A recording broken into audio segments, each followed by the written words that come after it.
Hello, everybody. C. Ray Brower here with your Perfect Home podcast. And today we have Leah Garcia on, and we're going to go over a bunch of learn a lot from her.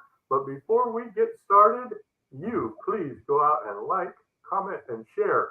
I know I'm podcasting across all sorts of venues, so wherever you're at, ring the bell, like, share it out. That will help us raise in the rankings and get more people to be able to enjoy that. But we're going to do that coming up next.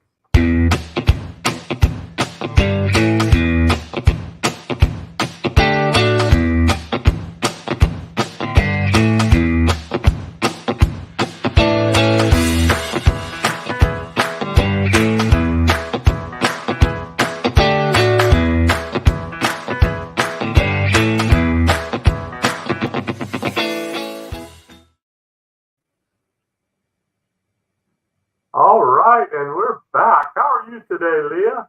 I am fantabulous. How are you doing there, Mr. C. Ray? It feels like forever since I've seen you. It has been a minute, hasn't it? I guess it's only been a few days, but I don't know. It seems like a lifetime ago. It's been a little bit. We've been through a heat spell, a cold spell, a heat spell, and we're back to a cold spell. It actually rained here 4 days ago. 3 days ago, went out and my car was all beaded up with water. Yeah, we've had that heavy misting, but it's beautiful, sunny right now.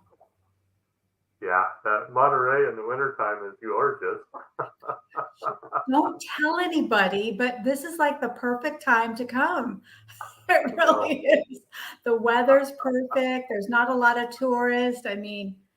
So don't tell anybody though. We want to keep it on the, keep it on the down low. There you go. I know many years ago, I had a friend whose dad was one of the original members at Spyglass. Whoa. And he called me up and said, "Hey, in 2 weeks, would you like to play Spyglass?" And I went, "God, I'd love to play Spyglass. I've played it, but I'll always go back and play Spyglass. That's like playing Pebble, right? Wow." So he said, "Well, all you've got to do is meet us at the airport and pick us up." Wow. And I went, "Okay. So you guys are flying over and I get to drive and pick you up?" And he says, "Yeah." And I went, "Okay, well, that's a pretty fair trade for a $350 to call back then, right?" So the day before, or 2 days before, he called me up and says, "Hey, a guy canceled out, so you don't have to pick us up. You can just come over in the plane. Wow. But it'll cost you $65. And I said, "Okay, still cheap, right? Still cheap."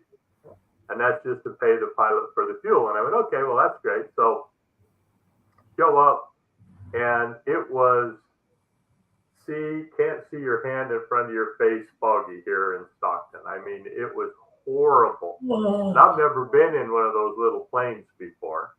And so I get to the airport and I was a little nervous, but we get in the plane and I look out, and I don't know if you've ever been in one of those little Cessnas, No. but the tires look about this big. Yeah. And you look out and they're on these little sticks that look like your fingers, right? We take off down the runway and you can't see hardly anything, right? We get taken off and those wheels are just a bouncing, and all of a sudden we go up into the air and we went up maybe 100 feet, 150 feet at the most. Sunshine. Now I went bundled up. I did have on sweatpants, but shorts underneath. Got to Monterey. It was like 75 degrees, shirt sleeve weather, had lunch, played a round of golf, had lunch. It was just a perfect day. And when we got ready to take off, we might have had to land in Angels Camp because it was still foggy here in the valley. Right. And on the way back, it cleared up and we were able to land in Stockton. So. Wow, you are so brave. I just can't even, it gives me goosebumps just thinking about being in one of those little planes. That's just not my cup of tea at all. Well, after the first flight, it was something that I thought was a-okay because in the little Cessna, it was about an hour and 40 minutes from Stockton into Monterey. Wow. He had another friend that had a turboprop, dual turboprop. I don't remember what the Beechcraft, I think, but whatever. That plane, 40 minutes. Wow. Take off in Stockton, 40 minutes. We're in Monterey. I went, Yeah, I was need to going get my to say, pilot's I mean, license. I need to get a bunch of money and get a plane. there you go. Private jet is a way to go. So I hear. I don't have a private jet, but I know a lot of people that do, and I hear it's pretty cool. Yeah, I think it'd be very cool. Yeah. But let's get on with actually, we've just been, sorry, everybody, we're going to get off subject now, go back on topic. It's our reunion. We haven't been together in a little bit, so we got to catch up. It has, but today we're talking about fixed annuities, right? Fixed index annuities. Fixed index. Excuse me, Yeah. I used the word. That's okay. I'm not in the business though, so I'll miss words. Totally fine. What makes this different from other financial investment tools? Well, kind of have to back up a little bit. I mean, Okay. an annuity, basically, our fixed annuity or a fixed index annuity is really not an investment vehicle. It is an insurance product. So generally, again, let me just say this really quick. Never take generic advice as your own personal recommendations. Never take generic advice, and this is what this is. Generic advice is your own personal recommendations.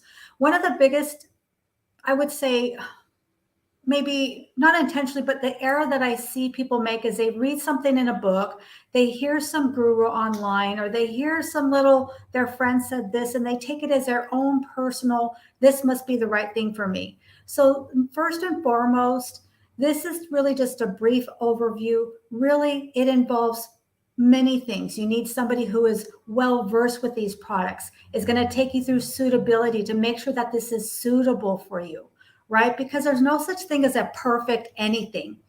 Every product has its benefits and things that are great, and then things that may not be so great. And it depends on your current situation. So let me just say that. Right. Now let's start with the beginning. Annuities have been around since the Roman times. They've been around a long, long time. And think about it this way. Many things that we're accustomed to that we've heard about are really forms of annuities, such as pensions. Pensions are lifetime income. Also, Social Security could be considered like a form of a pension, right? Annuity. It pays you income for life. Also, lottery winners. You know how they give you the option lump sum, or do you want to have income for 20 years or whatever? That's the form of an annuity. So the concept about annuity is income for life. Now, that may or may not be a good fit for you. And with that being said, there are basically three different types of annuities. There are fixed annuities that are level, meaning you have a guaranteed income rate of return. And those are also referred to oftentimes as MIGA. Think of it like a CD where you get a guaranteed rate of return, whether it's a 5 or 10-year contract, 3-year contract, for the life of the contract. The second type of annuities that this is the one that people have a lot of mixed feelings about, or this is where annuities get the bad rap, is the variable annuity. It goes up and down. It requires a securities license. And, that's where people got all these really bad understandings about what annuities are. They're costly. You can lose your money.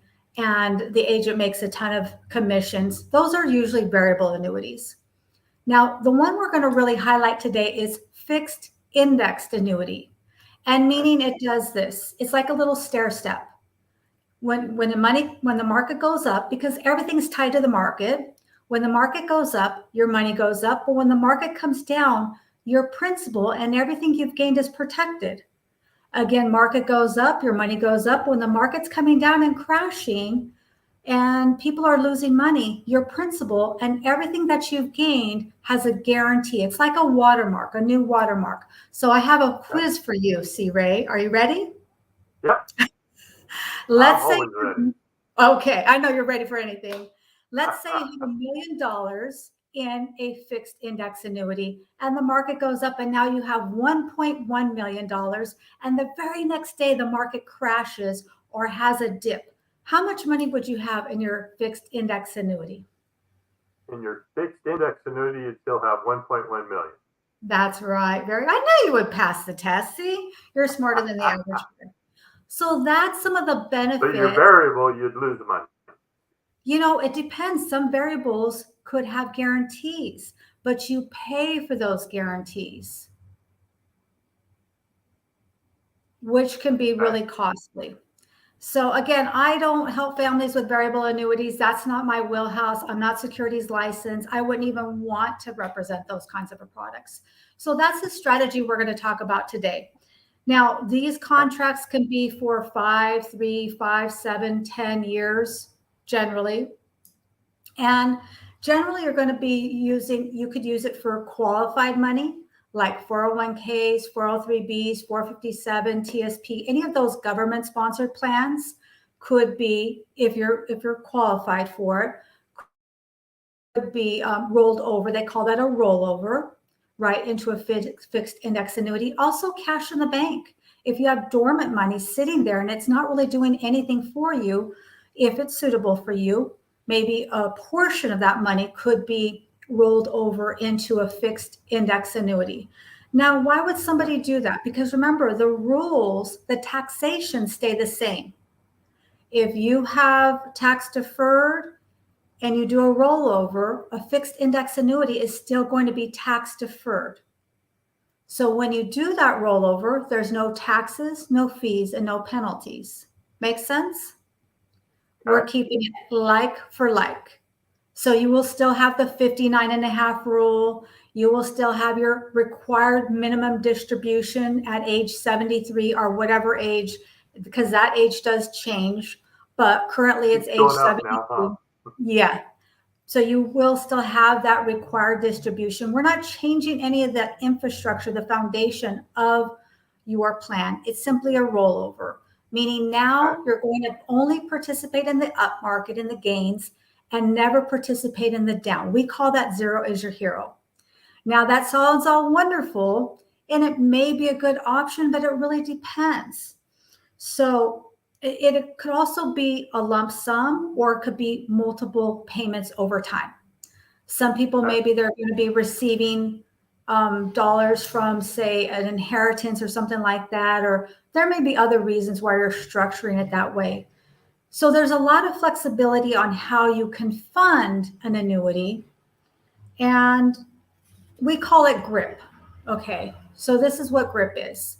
GRIP is guaranteed rate of return. Some products have a minimum guaranteed rate of return that no matter what happens with the market, you receive the minimum rate of return.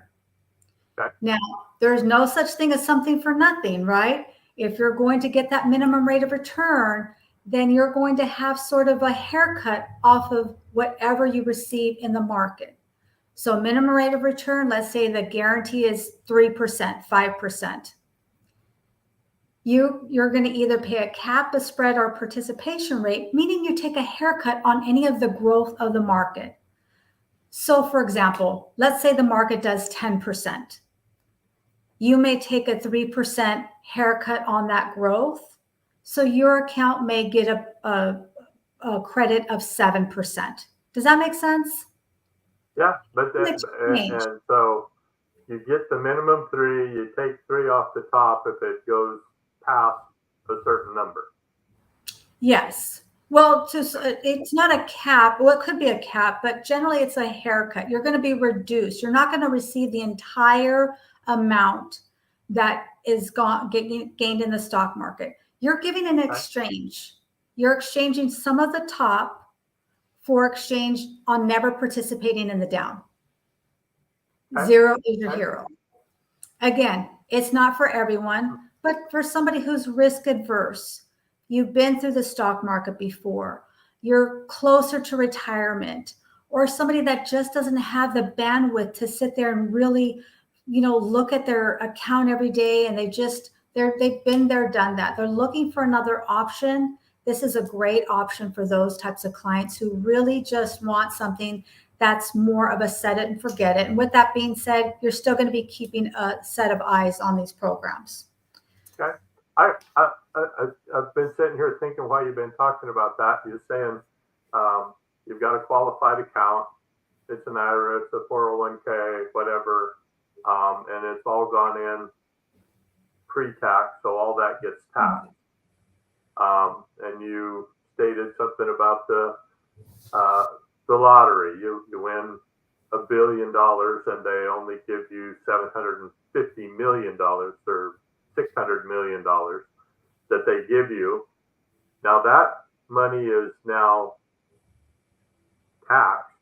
So if you put that money in an annuity, would it grow tax-free? It will be tax deferred. Right. So when I'm talking about a lottery, I'm talking about when they say you can take a lump sum or you can have an income. They'll pay you money over 20 years or something like that. Right. But if you took the lump sum, you paid the taxes. Right. So now that money isn't that would it grow tax-free, or it would still be taxed? It wouldn't be like a Roth. It's going to be taxed on whatever you gain in the market will be taxed. Okay. You're right. So it will not be tax exempt. You're still going to pay the taxes on whatever the growth is. That's called your cost basis. So that's a really good question. It's a complex question. See, right? You're kind of getting this. So that's the guaranteed rate of return, right? Okay. It really is pretty basic, pretty simple. The other part of the GRIP is these can be converted to income for life. This is another reason why people really who are looking for this product are attracted to it. A 401k, IRAs are a finite bucket of money. You could theoretically outlive your money. With a fixed index annuity, there's an option to add a rider, which does have a fee to it generally. And that rider will say, no matter how long you live, we're guaranteed you can never outlive your money. That can be really attractive for somebody, especially if you have longevity in your family. You know that you're going to be probably living a long time. One of the biggest fears that they found is people are not afraid of dying. They're afraid of running out of money. So if that's something that is a concern for you, a fixed index annuity may be a good option. And then also the P is that principal protection. So that your principal, no matter what happens, your principal is protected. So again, it's an exchange, right? If you like something that's more safe, more guaranteed, you're risk adverse, you are willing to exchange some of the up market in order to never participate in the down market, no matter how low the market goes, then this could be a viable option. With that being said, never put all your eggs in one basket. Right. There's always room for diversification, but a lot of people like the idea of at least a portion of their money going into some form of a fixed or maybe a fixed index annuity. So what are some things that are not the objections, or what are people here that they say, oh gosh, I've heard that annuities are expensive. And you know what? If you're talking about variable annuities, you're right. But remember, fixed annuities and fixed index annuities are not a fee product. They're a cap, a spread, or participation rate, meaning that you receive the haircut on whatever you get in the market. And also too, with annuities, fixed index annuities and fixed annuities, the agent's commission, because we are compensated for these products, we are paid a commission. That money that we're paid never comes out of the client's account. So when you roll over $1 million, you will literally see, even though I'm getting compensated, your account balance will be that $1 million. And in some cases, you may even receive a bonus if you're eligible and if it's qualified for you. So your account balance may be even more, but at a minimum, you're going to have it the same exact dollar amount when you roll it over. And my compensation, any agent's compensation, is paid to us by the insurance company, which is a huge benefit to you as a client. So is it expensive? Well, expensive compared to what? Expensive compared to not paying the fees? Again, it's a balance.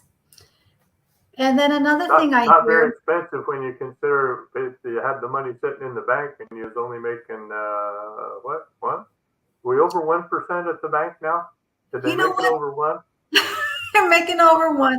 There are some savings accounts now at the bank and some CDs I've seen that have been at like 4, maybe 5%. So you can get some savings accounts now that are paying a much higher rate of return. However, that's not going to be guaranteed for any length of time. If you have a CD, it might be guaranteed for 6 months, or, I've seen a few that are like 5 years, a couple of years. So yeah. Right.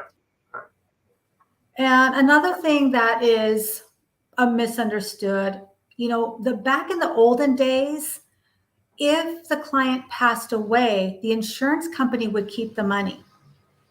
Those are the old-fashioned, outdated annuities. That doesn't happen these days. You will have a beneficiary. Generally, you should have a beneficiary on your annuity. If there's not a beneficiary, then that is probably wouldn't be a wise decision, because there are many options, even on a variable, where you can have a beneficiary. So that's another big misunderstanding or misnomer, if you will. And also, now, is that the beneficiary is paid out through an insurance policy, or they just get the guaranteed income for their life? How's that work? That's a great question. It depends. It could be done multiple ways. It could be set up where it is now it goes to your beneficiary and they're going to continue with the same contract, or oftentimes they will be paid out, and some will require your beneficiary takes that as a lump sum. Now there's some laws and rules and regulations where your beneficiary has to take that money over a 10-year period, or has to liquidate the entire account within 10-year period, which, if you have a hefty sum, can be uncomfortable. So really, when I think about this, is it requires your specialists to be working together. Who are those 4 core specialists? It is going to be your CPA, your tax professional, your estate planning attorney. Also is going to be your tax attorney. And then you want an insurance agent that's life and health licensed and properly trained and certified for these products. All 4 of those specialists should be working together in concert, communicating and strategizing, because just like you alluded to, Ray, it's not just about accumulating the money, but it's how do we transfer this wealth, and what is that taxation going to do to us in the future? Right. You're so on point. And if you have to liquidate it as cash, then you pay all the taxes on it. But if it's an insurance policy, you don't pay on the insurance policy. Is that correct? Well, remember, this is an annuity, so it is an insurance product. However, the taxation is not going to change. If you had a tax deferred, it's still going to be tax deferred. We're not changing the taxation, because if we start getting into tax exempt strategies, that's a completely different vehicle. So oftentimes for my clients, it will be the second step. The first step is to protect your money from market loss. From there, we can talk about legacy planning, which is starting to convert our tax deferred bucket into tax exempt. So you have to go through the process. And again, it doesn't work for everyone, but that's an option, that if that's something that's important to them, they're worried about everything that they have is tax deferred. They have an IRA, a traditional IRA. They've got a 401k, and they've got some other, real estate that's going to be tax deferred. And they're looking for, how do I get to tax exempt? Then that would be the second step. We call that legacy planning. Again, you need your 4 core foundation professionals working together, communicating, not just having those professionals, but actually communicating and strategizing, because that's about advanced tax planning. And in a Sure. lot of tax planning, you're going to need a professional that may give you those white papers and other things that can help you to vet the product that you're going through, which is that advanced tax planning. That's a really good question, boy. That was deep. That was really deep. You got to watch out. I'll come up with some doozies. Huh? Those are good ones. You're trying to trick me up, aren't you? No, just kidding. No, not at all.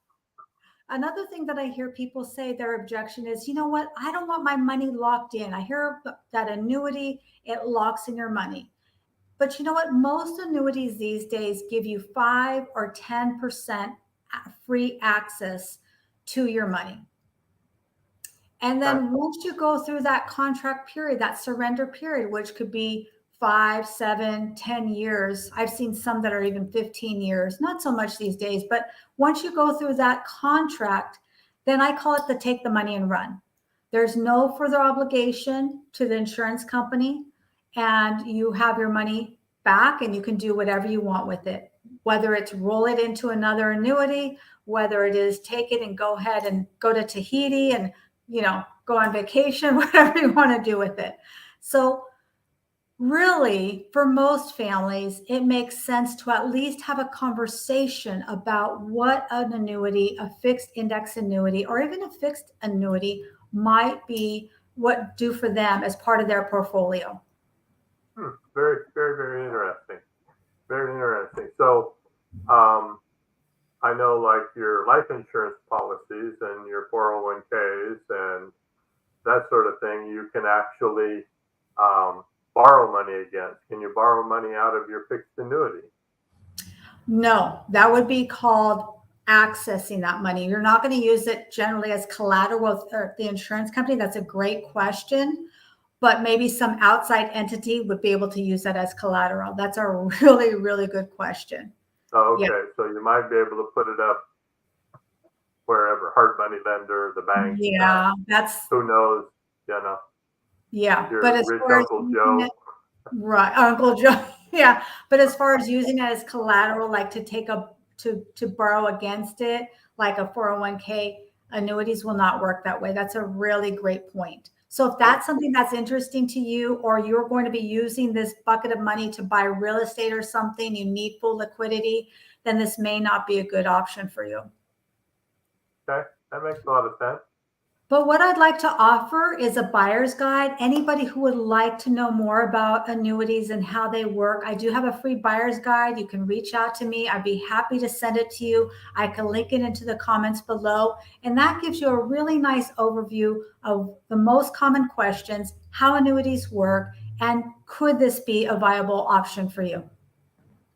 Perfect. If you send that over, I will definitely attach it on the blog post when I do that. And of course, we'll put it in all the comments and all the different places that we're streaming right now. That's wonderful. Happy to do that. Great. Well, Leah, as always, you just bring a ton of information. And no, I wasn't really trying to trip you up. It's just things that are going through my head while you're talking. No, those are great questions, though. Really good questions. Yeah. Well, everybody, Leah Garcia with World Financial Group. Any questions you might have, make sure and reach out to her. Her information's been scrolling down there at the bottom the whole time we've been on. So you go out and be the sunshine in somebody's rainy day. Make sure and like, comment, and share. And of course, remember C-Ray to find your perfect home. We'll see you all again real soon. Thanks for coming in today.